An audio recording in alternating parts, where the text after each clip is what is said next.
Welcome to Behind Sports. My name is Scott Ryan, and thanks for joining us today. Excited to introduce our guest, Terése Whitehead of Tandem Sports and Entertainment, just outside Washington, D.C. Terése, thanks for joining us. Appreciate you coming on. Thanks so much, Scott. Glad to be here. Absolutely. So, hey, I'd love for you just to give us a little bit more background on how you got into the sports industry, where you're from, and just a little bit more about you so we can get to know you a little bit. Sure, absolutely. Well, I am originally from Denver, Colorado, and went to the University of Michigan, go Blue, and majored there in organizational studies with an emphasis in sports management and communication. So while I was there, I had a few different internships with the University of Denver Athletic Department, Mid-America Sports and Events Group in Chicago, and then graduated and ended up going back to Chicago and worked for a company called Halo Sports and Entertainment at the time. Now it's called Paragon Marketing Group. Okay. But what I did there was really cut my teeth on what sports sponsorship is and what it means, and how companies, the thought process behind how companies are spending their dollars in sports and what return they expect to get on that investment. So I had the opportunity to work with Continental Airlines and helping negotiate their sponsorship marketing deals, and then also helping with creative execution on those deals. So worked with the Yankees, New York Philharmonic, Broadway, a number of sports and entertainment properties across the country.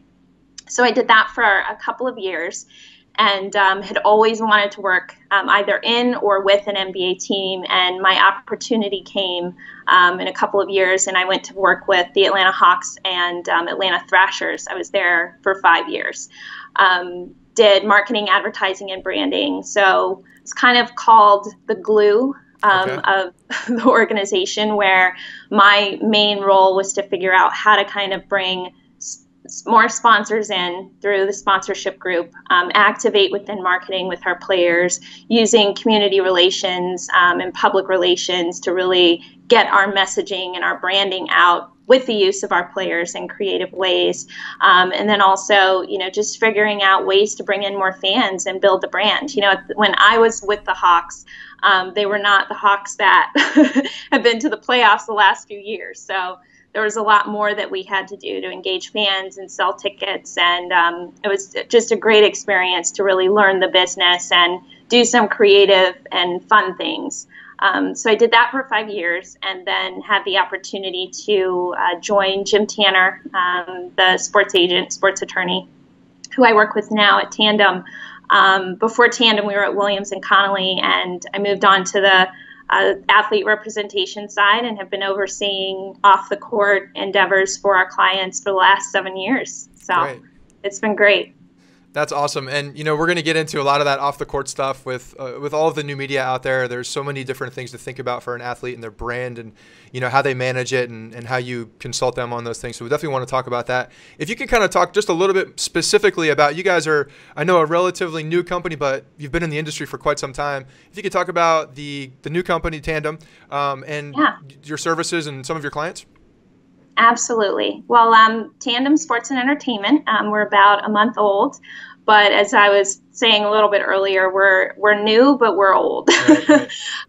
We were at Williams and Connolly, which is a very prestigious law firm in Washington, D.C. before, and it was just a good time to start, a new company and a new agency. We felt the market was ready. There's a lot of consolidation going on currently in our industry, and there's a lot of smaller sports management agencies that are being acquired by larger agencies, and everyone's trying to get bigger, and we kind of felt like it was an opportunity to remain small, in that we could deliver on our promise to our clients, which is to always be available, give unmatched and one-on-one attention and personal attention, and treat them like they are not one of a million, but one in a million. Sure. So, this is a really great opportunity for us to move out and, singularly focus on sports and entertainment, and being independent of the law firm now really allows us to remain true to our core values and providing that personal attention and services to our clients. Good deal. Now, sports and entertainment. So what kind of clients are you dealing with? Just athletes, or are you dealing with other people as well?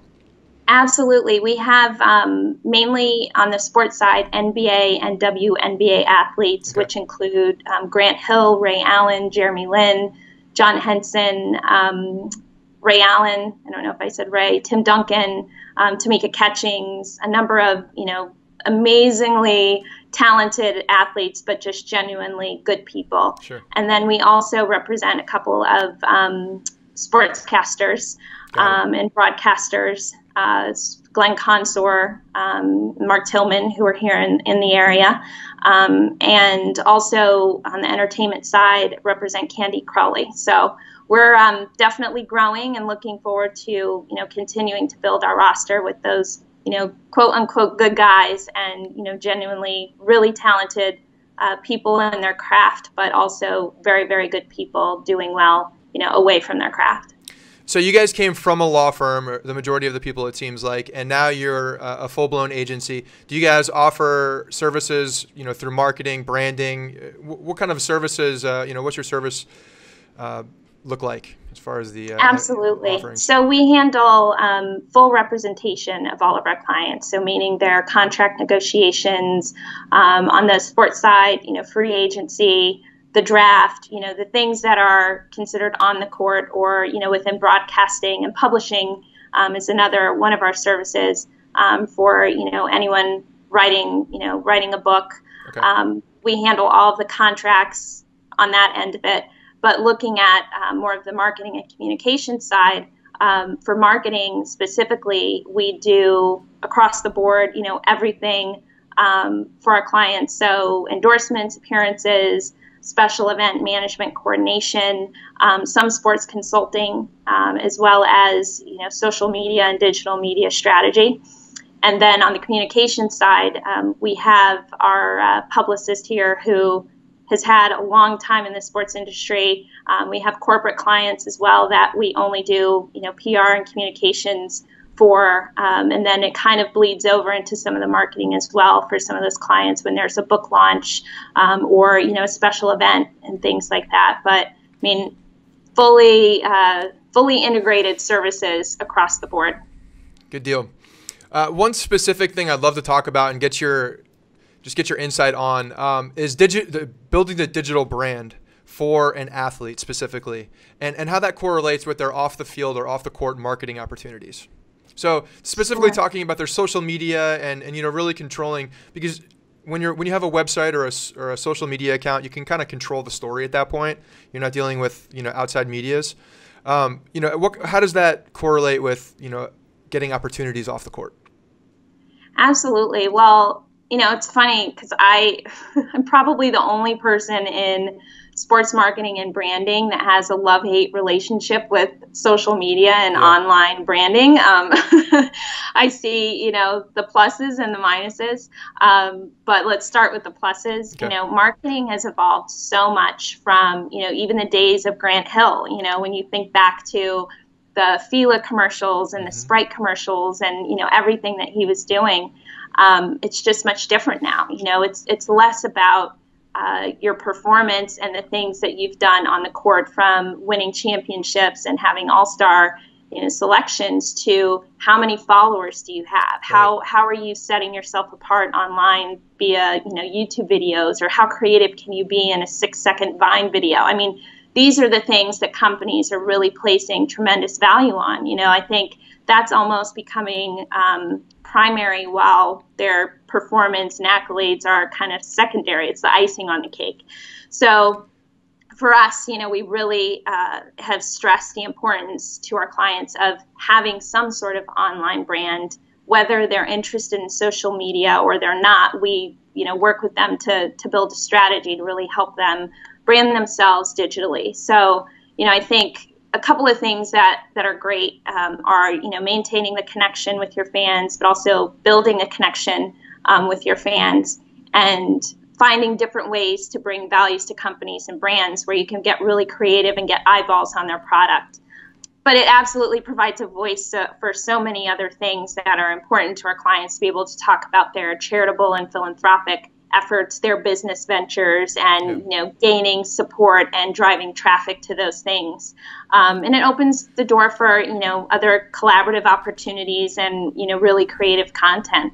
But just as quickly as you can build your brand online, saying one really ridiculous thing, or having a girlfriend that says something ridiculous can quickly just ruin everything. I think with social media and online branding, it's open the world to seeing what's going on with you on a daily basis versus kind of having that behind closed doors. And really, the only fans interaction with you is seeing you after a game or seeing you in an interview on TV or seeing you in an ad. So, we try to work with our clients as much as possible. And we're very lucky that we have really good, smart, intelligent clients who we don't have to worry about, anything negative coming, from them. But what we do worry about are, the people out there who want to impersonate our clients, who aren't on social media, getting fake pages taken down, getting, anything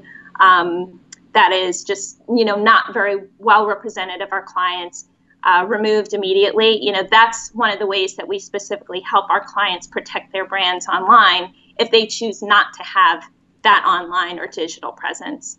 Yeah, and it seems like the people that you guys are working with, I mean, they're all known as very good people in the sports world. I mean, the Tim Duncans, the Ray Allens, the Jeremy Lin's, these all have pristine reputations off the court as well.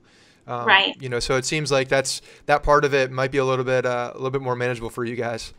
Absolutely. It's one of the things that helps me sleep at night, Scott, like not having to worry about, our clients saying something stupid or, a picture cropping up of, something inappropriate. It's just nice to have that, that peace of mind with them. Good deal. So specifically one of your clients, which is a very interesting story, and everybody knows about Linsanity and how Jeremy Lin kind of rose just it seemed like out of nowhere. But, I mean, he had been on the Golden State Warriors and then on the Knicks bench, and he was there. Then I guess a rash of injuries came, and Jeremy Lin had the opportunity to step in and just became a sensation. Love to talk to you about how you guys managed that, just, that initial week of just craziness, and then how you guys are managing his brand long term now. Right. Well, we actually started working with Jeremy post Linsanity. Okay. So we came in at a really amazing time where all of this had just happened, and I mean, I couldn't even tell you the thousands of inquiries that had come in for him. And the best way for me to explain it, because I've heard, one of the misconceptions I think that people have of Jeremy and his marketing is that he didn't take advantage, of, Linsanity, and he didn't maximize the opportunity. But I like to tell people, put yourself in his shoes for a minute. You close your eyes, you wake up, and the next day, your paper is plastered on, the front pages of every newspaper across the country. Right. There's T-shirts and fans, and I mean, it literally happened overnight relative to this, popularity. Yeah. He'd been there the whole time, but you're right, it was literally overnight. And so, not everyone. I think Jeremy really just wanted to be the best basketball player that he could. It wasn't that he was playing for that.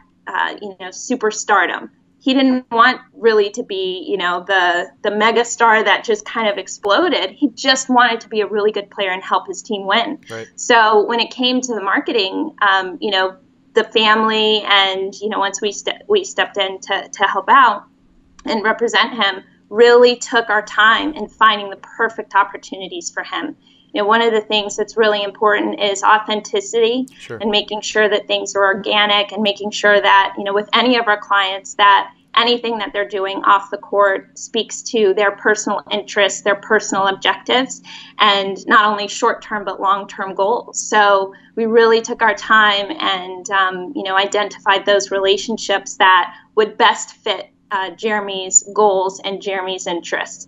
So, just managing it, I think A lot of people were disappointed, when we had to call and say, not right now or not a good fit. It's finding that match between our clients' personalities, making sure that it matches the brand's personality, again, is part of that, magic that comes from authenticity. So there were a ton of brands that came that just weren't right. Yeah.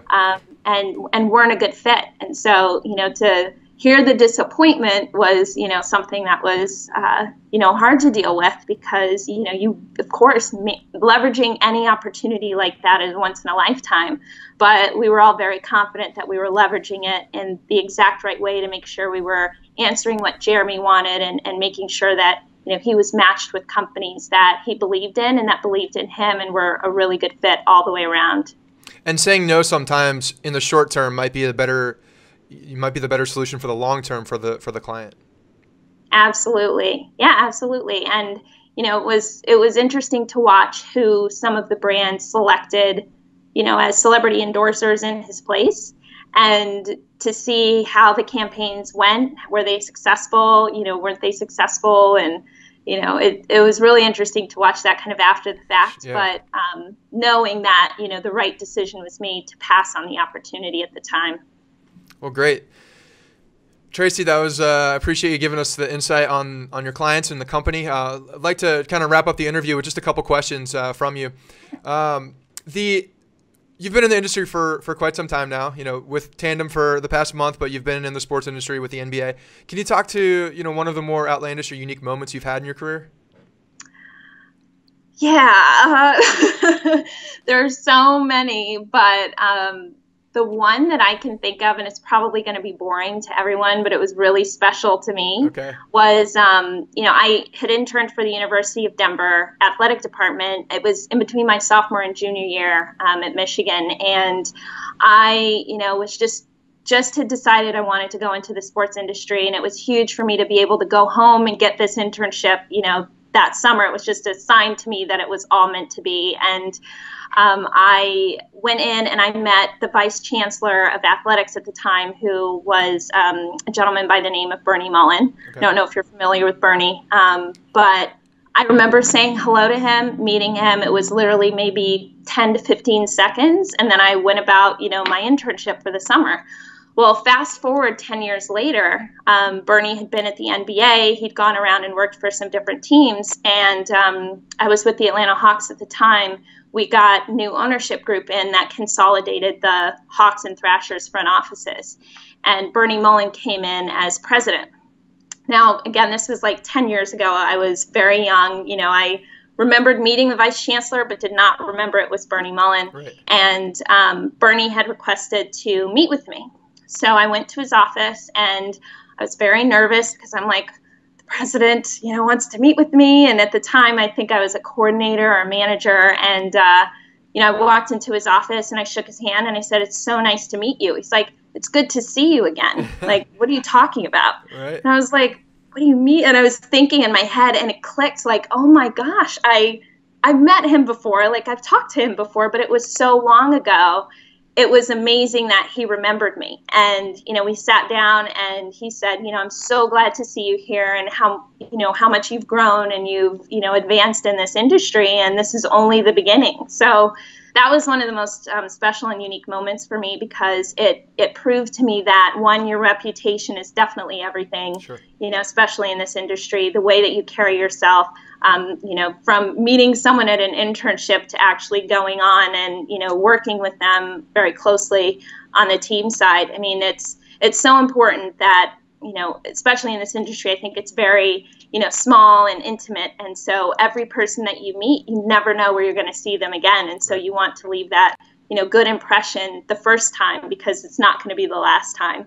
But that's probably one of my most well, it's a good story. Experiences working in the industry. No, that's a good story. It's always nice when you get that person who remembers you from a long time ago. Definitely, yeah. You left that mark, which is, I guess, what a lot of people strive for.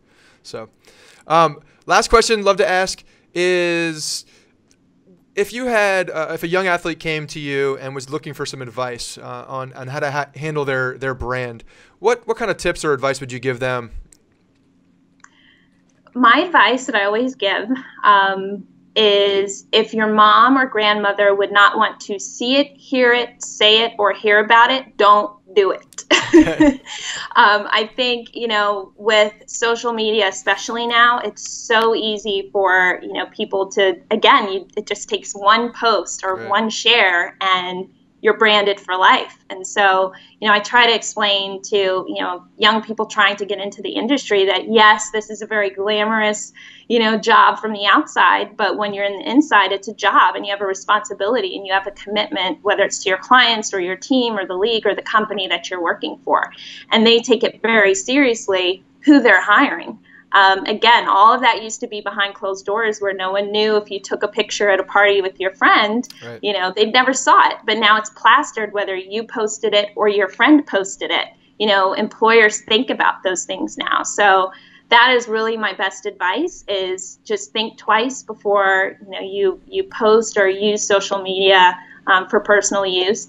Bad-mouthing teams as a fan may be cool at the time, but you never know. You might want a job with that team, and when they Google you and see what you said, it's done. It's just such a different world now.